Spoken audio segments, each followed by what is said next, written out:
Cloud. Okay, good evening, everybody, and welcome to what it turns out will be part one of a two-part class on Maimonides' classification of the mitzvos.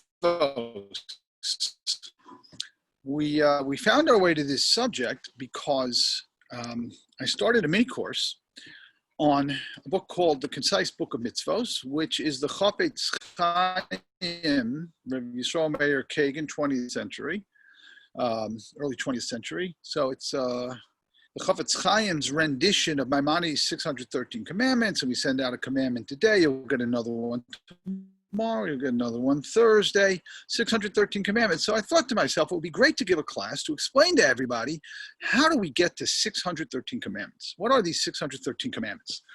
Right? Maimonides codified the 613 commandments actually in a book. It's called Sefer HaMitzvos, the Book of the Mitzvos, in which he put together all of the, categorized them by the positive and negative commandments, and he listed the commandments. Then there's this question of what is applicable nowadays, which is certainly less than 613 because we don't have the temple. How many commandments are applicable nowadays, right? It seemed like a very, very straightforward subject. But as it turns out, not quite as straightforward as we thought. So I've given a 2-minute delay for anybody else who was signing on to try to get on time. So let me tell you some interesting things.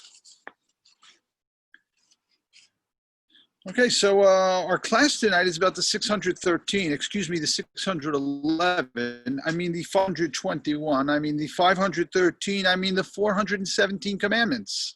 Or is it 613? Right, what's more ubiquitous than the 613 commandments, the Taryag commandments? Right, it's ubiquitous. Everybody knows there's 613 commandments. I used to have a license plate when I lived in Virginia. You know, something along the lines of, all 613. Like 613 commandments. Everybody knows there's 613 commandments, right?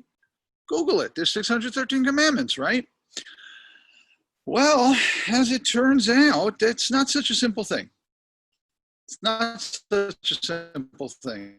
And while many authorities chose to enumerate the 613 commandments, other authorities had a great deal of difficulty doing so. So let's back up. Let's go back to the very source of the idea that there's 613 commandments. Let's take a look. Let's take a look here. I'm going to share my screen with you, and I'm going to share with you the statement in the Talmud on which this is all based. Okay, let me just close this window so I can actually see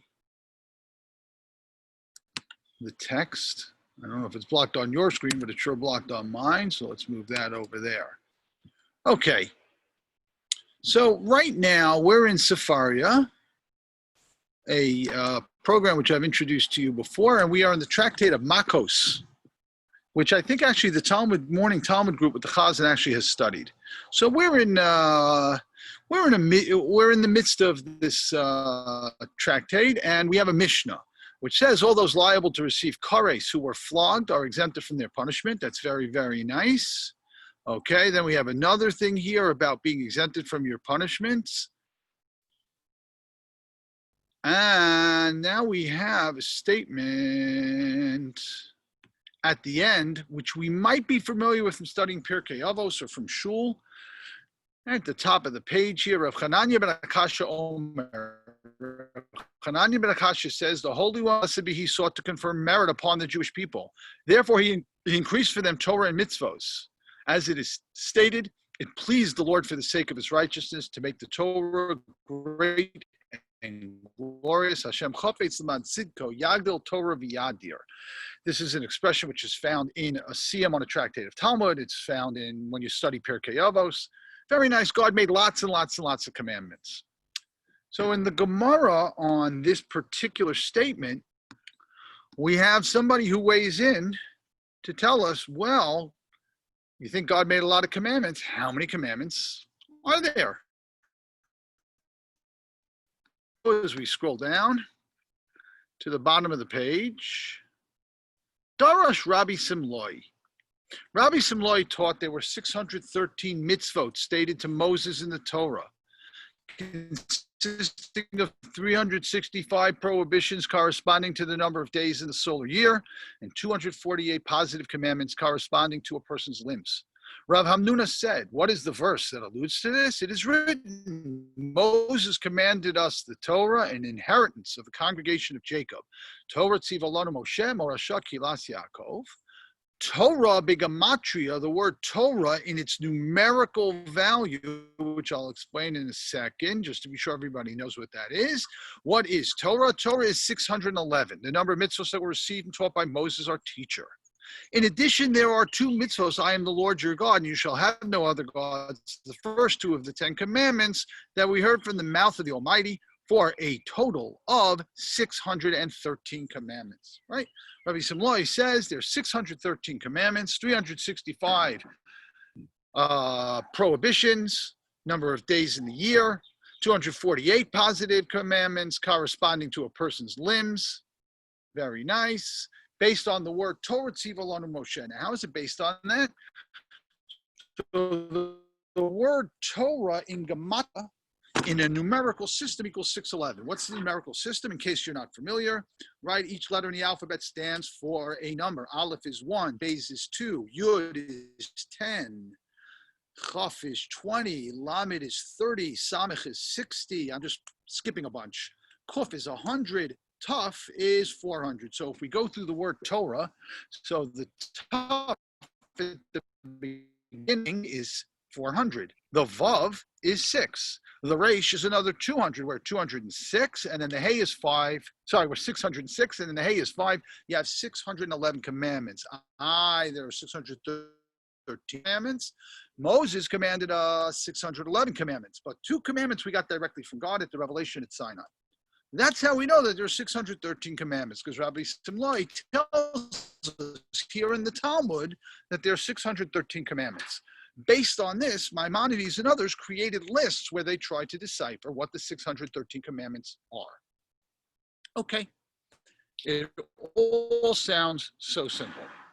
But in fact, as usual, it's really not that simple. So first of all, let's pay attention for a moment. Let's pay attention to whether or not, let's back up here. Let's say here. This statement in the Talmud, Howard, mute yourself, please. I'll mute you for you. There we go. Okay. So this is a statement in the Talmud that based on this gematria, we know that there's 613 commandments. Now, I want to share with you that the Talmud continues to discuss this subject. Rabbi Simloi continued, King David came and established them upon 11 mitzvos, and he lists what those 11 commandments are. You can narrow the 613 down to 11. Okay, then if we go a little bit further, once we're done listing all the 11, he's got more to say. It got narrowed down more. Isaiah came and established upon 6. He narrowed it down to 6 commandments. Wonderful. We're down to 6 commandments that somehow encapsulate all 613. Right? And then Micha came and established them upon 3 commandments. Since this is supposedly a summary of the entire Torah, it's worth noting that it has been told to you, O man, what is good and what the Lord does require of you. Only do justly, love mercy, and walk humbly with God. Micha said there are only 3 commandments. He narrowed it down to 3 commandments. All the mitzvahs in the Torah basically come down to those 3 things. And then Isaiah established it and said, no, it's really 2 commandments. So it says, the Lord observe justice and perform righteousness. Now we're down to 2 commandments. So Rabbi Simloi starts out by saying, here in the Talmud, Rabbi Simloi starts out by saying, look, there are 613 commandments. We know that because the word Torah is 611. Torah, Moshe commanded us the Torah, 611. 2 we got directly from God. The first 2 are Revelation, 613. Then somebody else came along and narrowed it down to less, and then somebody came and narrowed it down to less, somehow summarizing them in a few statements. Okay.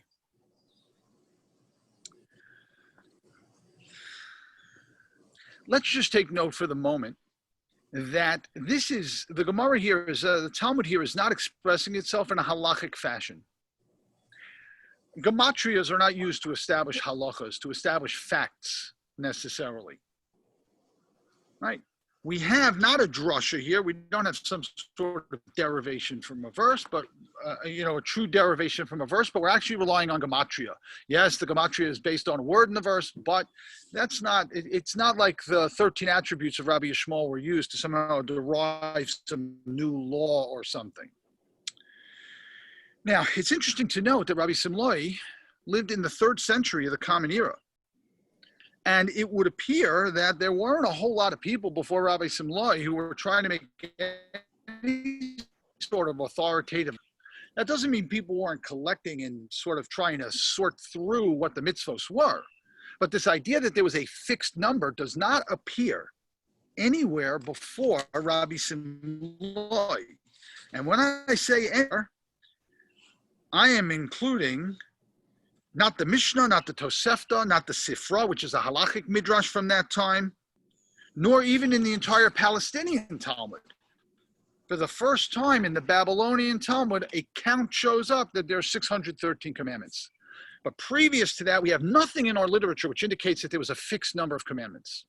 Now, this is worth noting because, as it turns out, as I said in my introduction, there are people with different counts. A lot of people sat down and tried to count the commandments. Now, some people, perhaps based on Rabbi Simlai, presumably based on Rabbi Simlai, although we'll see a suggestion later that says otherwise, but basically, presumably based on Rabbi Simlai, that there were 613 commandments, so they put together a list of 613 commandments. Whatever handstands they had to do to get to the number 613, they did to get to the number 613. Maimonides also subsequently puts out his list of 613 after already 2 predecessors who we'll get to. And Maimonides says, listen, those guys, they were doing all sorts of tricks and calculations trying to figure out, here's the authoritative list of 613. And Maimonides being Maimonides, if Maimonides says there's 613 commandments and he can show you a list of 613 commandments, that must be the case. However, as I mentioned in our very quick introduction, and I'll mention again, there are other counts. I'll present to you this evening that there's a count that says there's 611 commandments, including the first 2 at Revelation. All right, slightly off. How about 521, 513, 417 mitzvos? There are a lot of different counts, and we're going to take a look into those counts. There is one place in a midrash where a counting of mitzvos occurs, but the number 613 is very, very far from its attention. Rav Yochanan said in the name of Rav Shimon Bar Yochai, this is found in a midrashic work known Pesikta de Rav Kahana. He said that Moses wrote for us 3 chapters, each containing 60 commandments. And then there's another opinion that says there's 3 chapters containing 70 commandments, and they are. But the bottom line is that's the only other source, pre-Rabbi Simlai in the Babylonian Talmud, that's the only other source we have for counting it all. And it certainly doesn't reach 613. Furthermore, Rabbi Simlai doesn't give us any sort of criteria used to reconstruct that 613 commandments. Where do I start? It's not such a simple thing because we have many, many mitzvos in the Torah that no longer apply because we don't have the temple. Or I'll give you a really concrete example, the Passover Seder. So at the Passover Seder every year, we fulfill 2 Torah commandments, telling our children about the Exodus from Egypt and eating matzah. Those are 2 mitzvahs that we get to do, 2 Torah commandments. During the time of the Beis HaMikdash, there were 19 because the Korban Pesach, the Paschal Lamb, added many, many, many more commandments, which we don't have nowadays. So in making any calculation, one of the problems is going to be we're going to have to include mitzvahs that don't apply nowadays in order to get up to our number. Okay. Meanwhile, the question becomes, is this 613 number really the precise number? Maybe Rabbi Simlai intended it to be the precise number. Although, again, as we look in the context of that text itself, that we went through in the Talmud, Rabbi Simlai says 613, and then, they narrowed it down to this, they narrowed it down to that, they narrowed it down to that. It doesn't sound like he's speaking in absolute terms, but let's go further. Nachmanides, who followed Maimonides, we'll get to earlier ones shortly, but Nachmanides, who followed Maimonides, also said, something? 613 commandments. Now, he had some disagreements with Maimonides about methodology, which we'll look at next week, about methodology. And he includes a couple that Maimonides don't. They disagree on a couple of things, but he also insists on getting to 613, and he says why. He says that the count has become a part of rabbinic tradition, as seen from the number of places where this 613 is mentioned. Interestingly, none of which are in the Talmud before Rabbi Simlai, but he says 13. He therefore concluded, and now I quote, because of the widespread nature of this count, we will say that it was a tradition handed down from Moses at Sinai. Nachmani says, listen, if it's that prevalent, it must have been handed down Moses at Sinai, and it's just a tradition that we always had. Just as an aside, what this says about the entire idea of laws given to Moses at Sinai and how it was understood by authorities before, let's say, the last 200 years, we're going to leave that aside for the moment. But according to Nachmanides, it must be that this number came down somehow. And so Nachmanides also builds his own 613. Okay. Let's just take a look for a second. I want to share something else with you from my screen, which unfortunately is not as easy to do as I would like because of where the dialogue appears on my screen. So just give me a moment, please. This should be it. Yes. So I went to our friends on Wikipedia to find all of the works about how many commandments there are. So here's what we find out.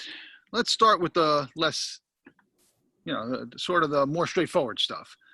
So the first compendium that we have that attempts to show, that does show that there's 613 commandments based on his methodology is the Halachos Gedolos, thought to be written by Rabbi Shimeon Kiyara, the Bahag.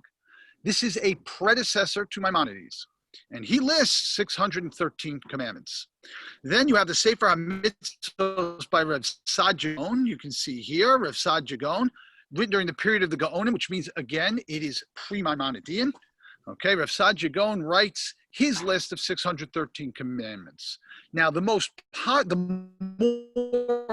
popular of those two lists at the time of Maimonides was clearly Rav Shimon Kayara's, the Bahag's list of mitzvos, because Maimonides actually responds kind of directly to it.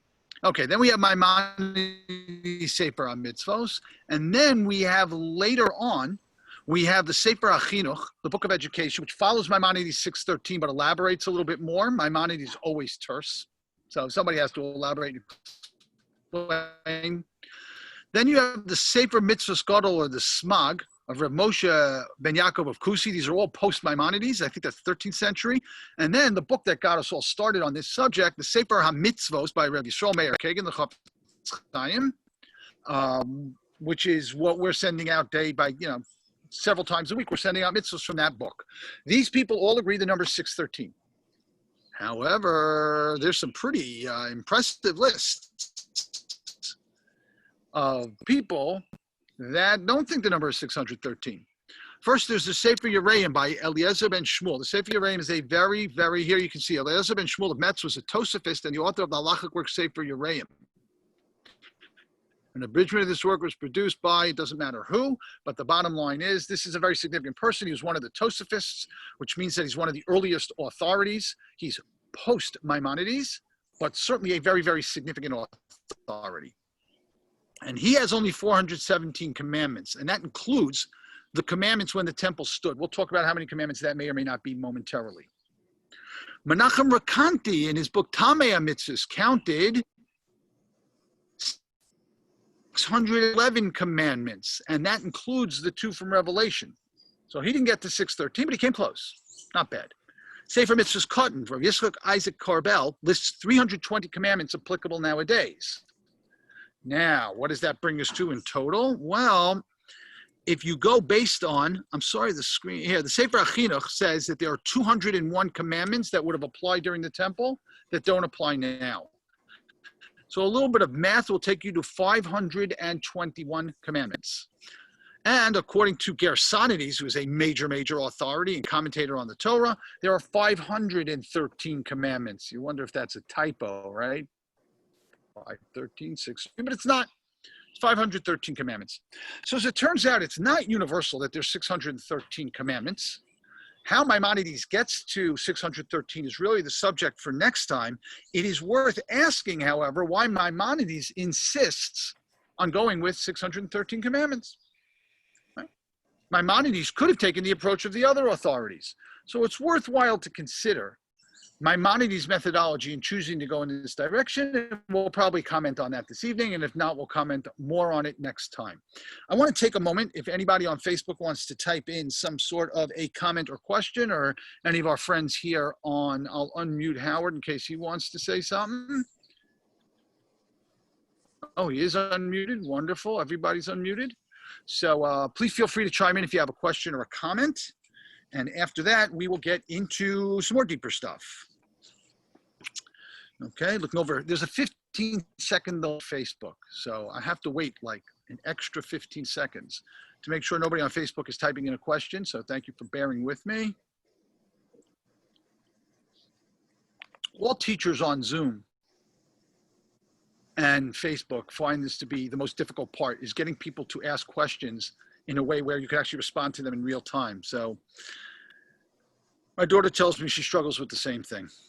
Okay, let's move on. I want to share with you a comment by the Ibn Ezra.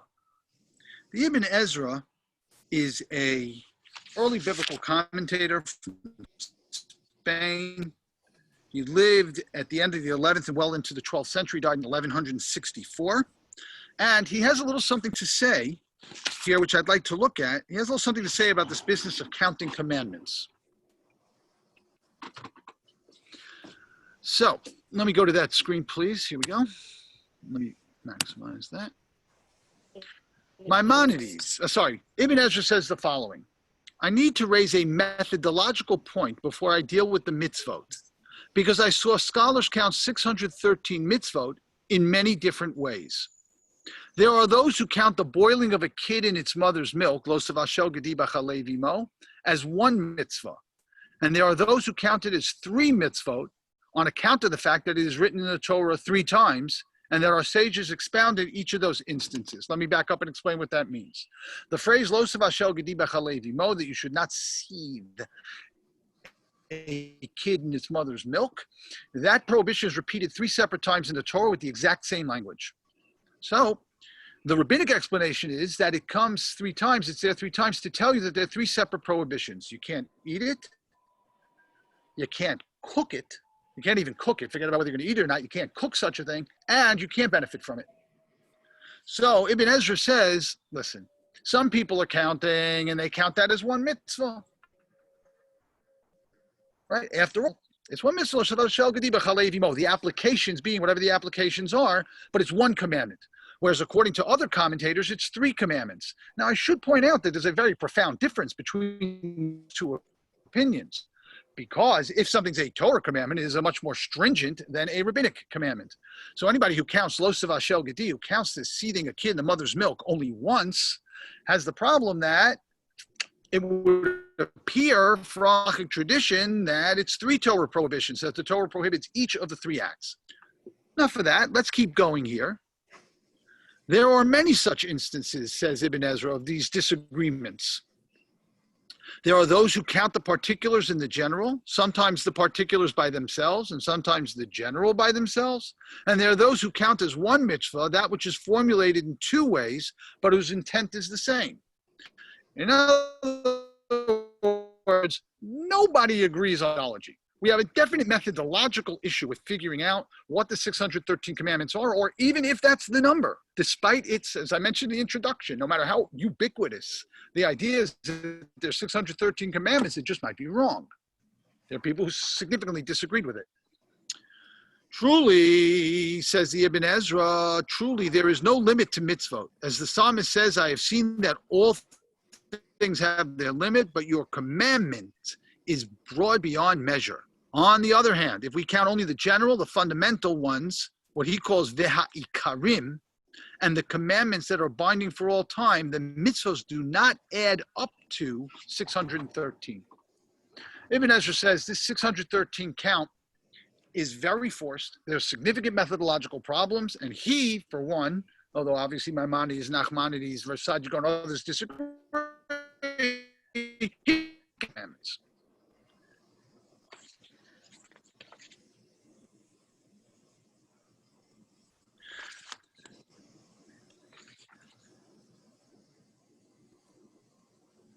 Now, I want to add here that it may be that some of what's driving Maimonides to say there are 613 commandments is actually the very ubiquitousness of very ubiquitousness, I can't even pronounce it, but the very prevalent idea that there's 613 commandments.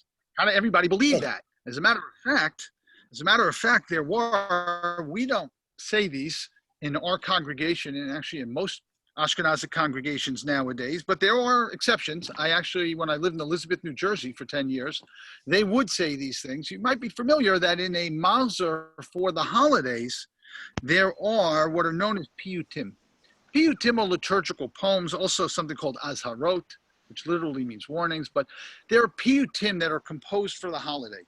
And apparently it was very, very popular to compose piyutim, which I have not looked at yet. Maybe I'll look at for next time inside, but they compose piyutim, which not only reference the 613 commandments, but even tried to somehow or loosely say what they were, but certainly reference them throughout, so that people in the popular liturgy were referring to 613 commandments. There's a ubiquitous number out there. Again, Maimonides is preceded by several authors who also counted the 613. So Rabbi Simloi, whether he meant it or not, Rabbi Simloi becomes fixed in stone that there are 613 commandments. This idea that there's 613 commandments.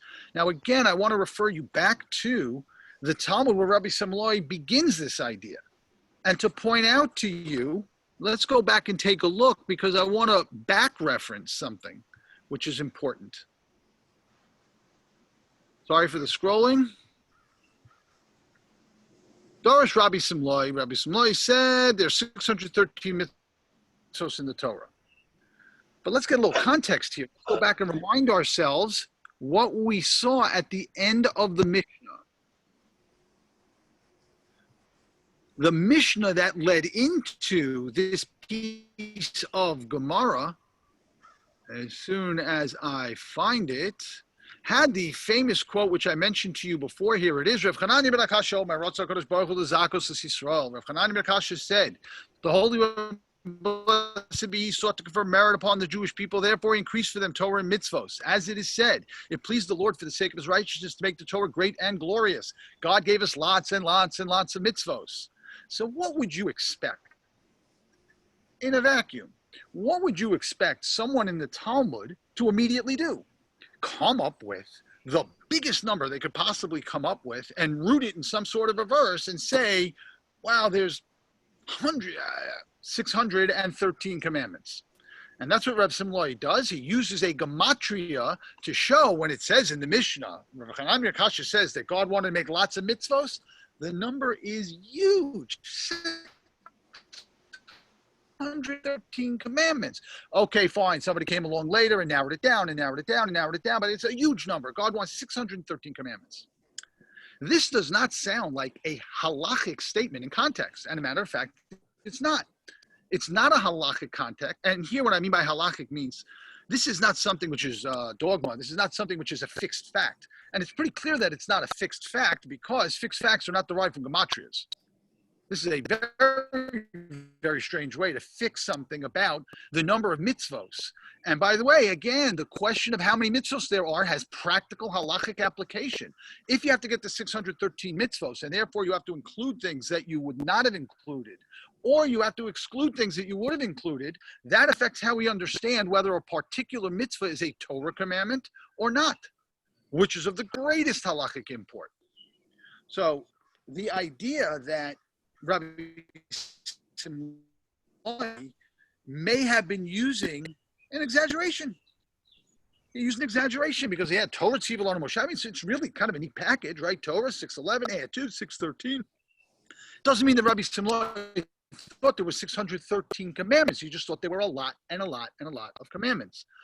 And again, I urge you to consider that nobody at the time of Rabbi Simlai or before that in the very significant corpus of Jewish literature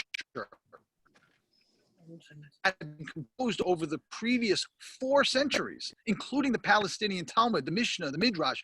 Nobody counted anything. Nobody gave a number. Nobody sat down and attempted to say there are X number of positive commandments, there are X number of negative commandments. So the placement of Rabbi Simlai's statement in the context of this Mishnah and the fact that Rabbi Simlai is using gematria, which is just a fancy trick that people use at bar mitzvahs in order to, when they give a speech, oh, there's a gematria if you take the name.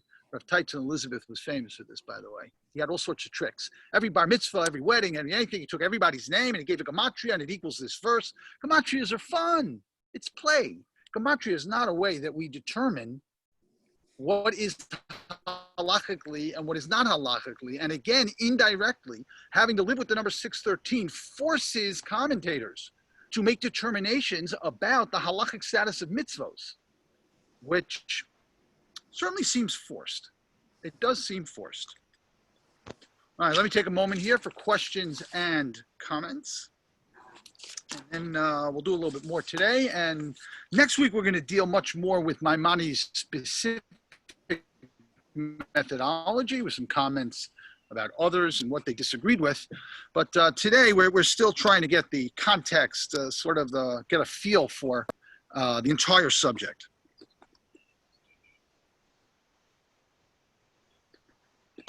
Wait for our Facebook friends, possibly weigh in. Okay, great. Checking through all of our, very nice, checking through all of our people here online. Okay. Basically, to sum up, and here I'll quote from a wonderful book, which was written by Albert Friedberg called Crafting the 613 Commandments. Notice the title, Crafting the 613 Commandments, because each commentator had to craft their own list.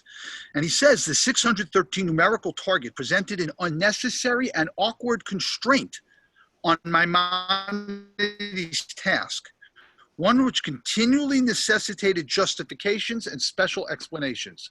When we look at Maimonides' methodology, which includes 14 rules that he had for what counts and what doesn't count, we're going to see that, quite frankly, there's some splitting of hairs going on. There's some gymnastics going on, intellectual gymnastics going on, all of which are caused if Maimonides sat down, or anyone sat down and just started to list the commandments. When they finish the list, they finish the list. But once you're constrained by 613, it's more difficult. And it is interesting that Maimonides feels constrained by the 613. And again, I submit to you, as much as Maimonides was an elitist philosophically and wrote books that were specifically elitist books, the Mishneh Torah, in which the Sefer Mitzvos appears, is a populist book. It's a book which was made for people who didn't have local rabbinic authorities. And it was the book which explain simply and straightforwardly what the halacha was.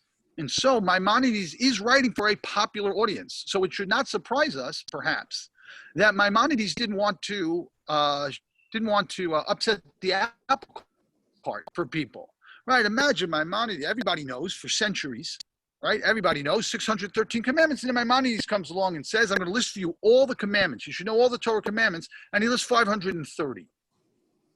that would be a little bit of a culture shock. As much of a culture shock, again, by the way, is the fact that I would submit to you that probably everybody sitting here, or almost everybody listening today, and for that matter, pretty much everybody you'd ask on the street, if you said to them how many Torah commandments there are, they'd say 613. It's quite a revelation. It's quite a revelation. And, you know, we've all heard sermons about 613 and Gemara. It's in the culture. So I would submit to you that when Rambam is writing in Mishnah Torah in particular, in his Code of Jewish Law, in the Yad HaChazaka, Maimonides is writing a book which is intended for a more popular audience. Why shake up the apple cart? Plus, by the way, people knew that there were other people who had counts. So Maimonides goes through the exercise of counting them off. Everybody should know what the Torah commandments are. And he does whatever he needs to do to hold up that 613 number. If you're skeptical that Maimonides had to do a lot of tricks in order to get to 613, we'll see next week practical examples of things where you sort of wonder, you know, is he doing gymnastics just to get to 613?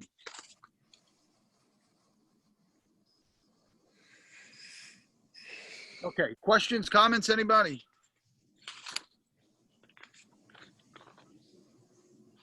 Okay. So let's say a couple of things in conclusion. Everybody knows there's Taryag mitzvos, there's 613 mitzvos. Everybody except for the guy who says 611, the guy who says 521, the guy who says 513, and the guy who says 417, all of whom have faded in history because we all know in the populist vision that there's 613 Torah commandments. However, the fact that there's 613 commandments is based upon it's based on a non-halachic statement that follows a Mishnah in which the Mishnah said God made his many, many, many commandments. He wanted to make it great for the Jews. And so somebody came along and said, I'll use a gematria to show you that that was 613. A number, by the way, which is an astounding number back in the day. Right, for us, 613 is a nothing number. We deal in thousands, millions, billions, and trillions. 613 is a really, really, really big number. So there's the 613 number, but as it turns out, this presents several problems. It presents a problem for anybody who's attempting to count the commandments to get to 613. It also potentially, it ends up with people with disagreements about what is a Torah commandment and what is not, which is a significant problem. And the whole methodology that underlies the counting is becomes a very, very complicated business. So much so that Maimonides goes out of his way in his introduction to the 613 commandments to explain to you his entire detailed 14-point system of how he arrived at that conclusion. What we're going to do next time is we're going to take a look at that system. We're going to take a look at how Maimonides goes about counting. And I think that we're going to find some very, very interesting things on how he goes about getting to that number. Keep in mind, however, that every time we go looking for that number, we have to keep in mind that it's going to include mitzvos that applied in the temple and which, and this is part of Maimonides' methodology, would be reestablished where the temple reestablished. That in its own right is going to be an interesting study. So we'll continue on this next week. We're going to take a look at Maimonides' methodology, how he counts up his various mitzvos, and we will certainly find a few more surprises along the way, as always. We're open to questions and comments to wrap up here. If anybody would like to contribute anything, you're welcome to do so. Facebook friends too.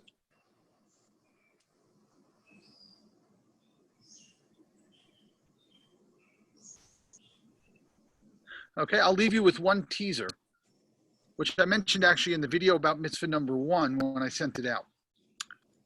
Just to give you an idea of how much disagreement there is potentially about what counts as a mitzvah and what doesn't, Maimonides' first mitzvah is to believe that there's a God. Nachmanides disagrees and says that's not a Torah commandment. So if you're one size issue, some of these questions revolve around, suffice to say that whether it's a commandment to believe in God is one of them.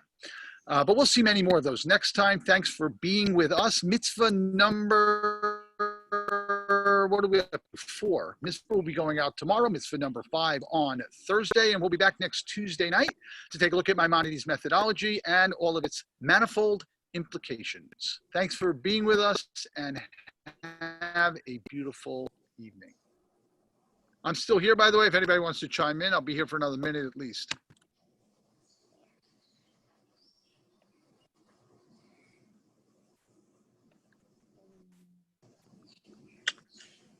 Okay, let's see. All right, thank you, folks. Great to be with you. We'll be here next week. Take care. Bye.